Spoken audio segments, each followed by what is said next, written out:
悠久城風の間にようこそ。新潟の昔話をもとにお話を作っておりますが、今日はその中から猫檀家を種本とするトラニャーゴの語りをお届けしたいと思います。なんと英語バージョンです。では参ります。にゃお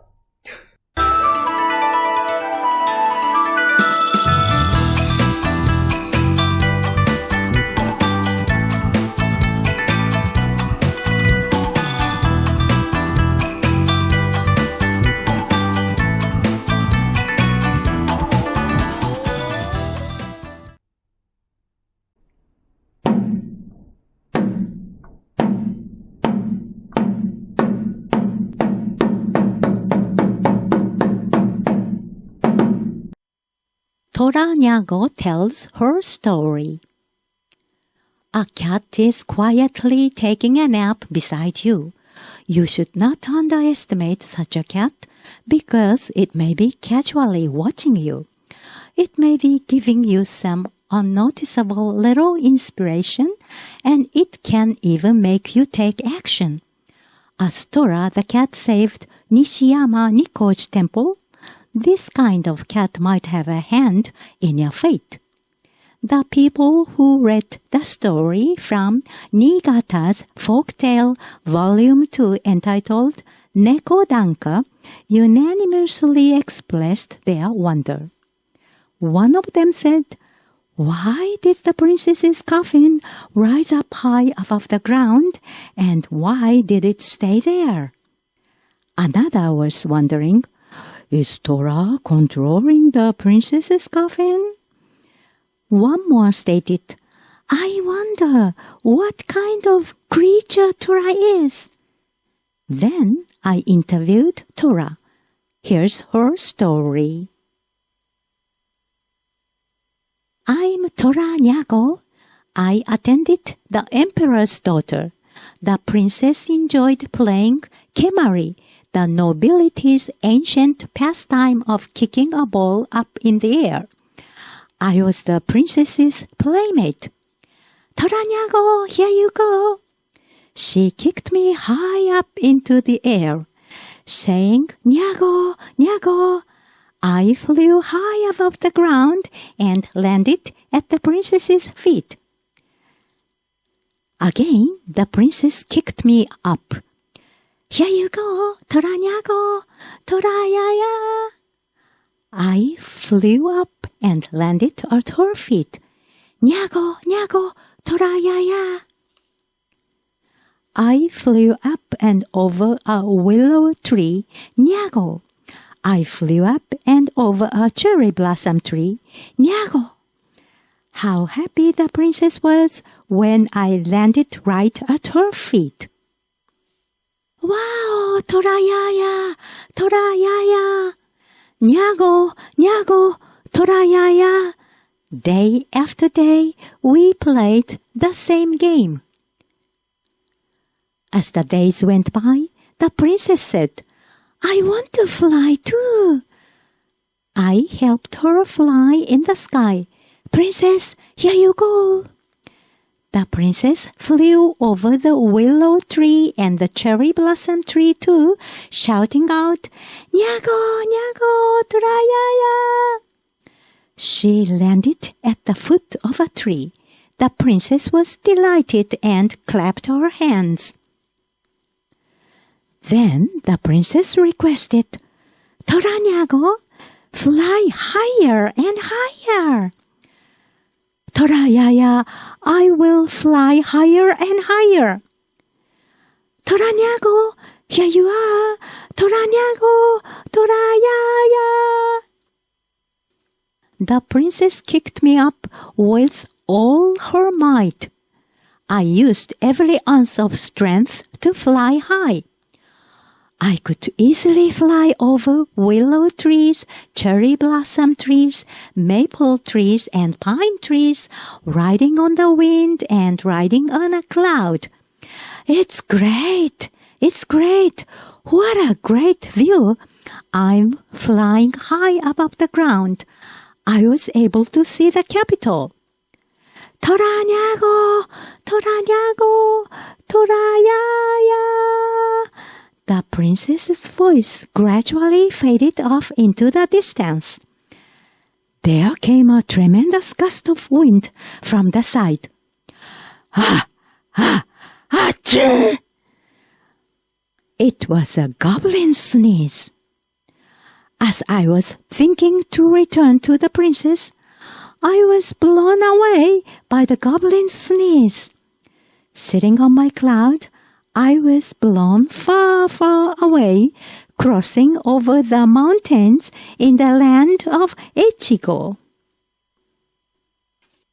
I found myself lying on a mountain trail in front of Nishiyama Nikkoji Temple.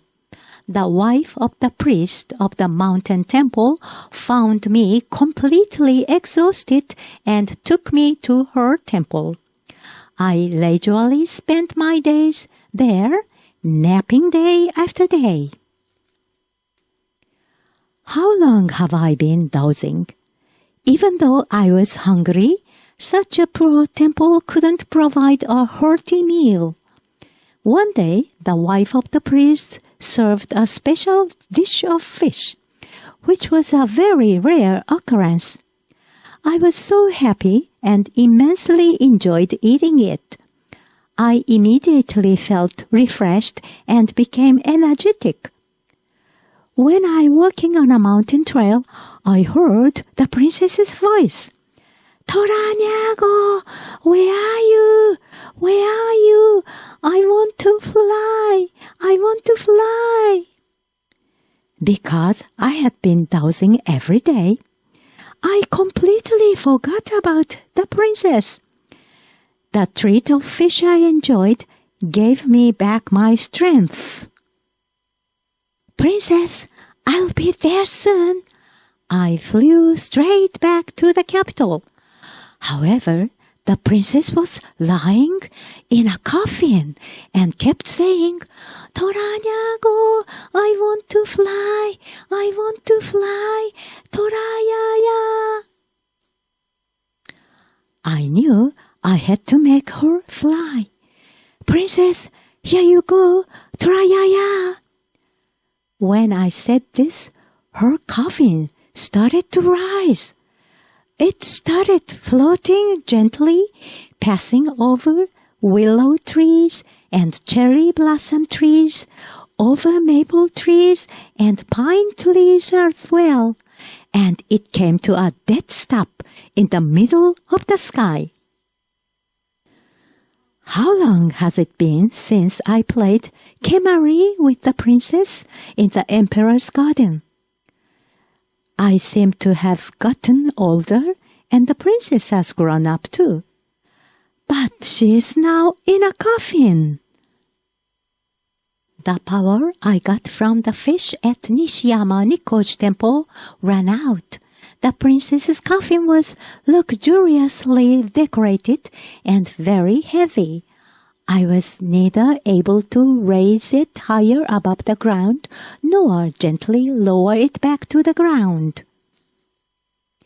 Looking down to the earth, I saw the emperor's many followers and priests in a commotion. The emperor was about to start his daughter's funeral. I had no energy left to raise the princess's coffin up to heaven. Dear princess, I'm exhausted, Nyago. The princess begged me. I want to fly. I want to fly. I want to fly into heaven. Torayaya. Your coffin is too heavy. I can't lift you up into heaven. Tora Nyago, what should we do? After your funeral is completed, your coffin will become light enough to fly into heaven, Nyago. All of a sudden, I heard the wife of the priest of the mountain temple calling my name.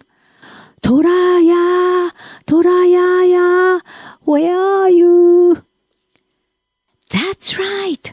I should ask the priest of Nishiyama Nikkoji Temple for his help. It came to me that I should ask the priest to lower the coffin. Then the emperor would be able to conduct the funeral for the princess. If the princess becomes lighter, she can rise into heaven. I will go together with her. I would be most happy if I can go to heaven together with the princess. Nyago, Nyago, here we go. Dear princess, it will be just a moment, Nyago. Tora Nyago, we can fly together. How delightful. Tora Nyago, I'm happy. Tora Yaya. Nyago, Nyago, here we are. Finally, I heard the priest of Nishiyama Nikko's temple chanting a sutra. Namu Tora Tanno Tora Yaya. Namu Tora Tanno Tora Yaya. The end. Written by Yoko Tate, September 2020. Sensing the Coming Autumn. Translated and recited by Masako Hayakawa.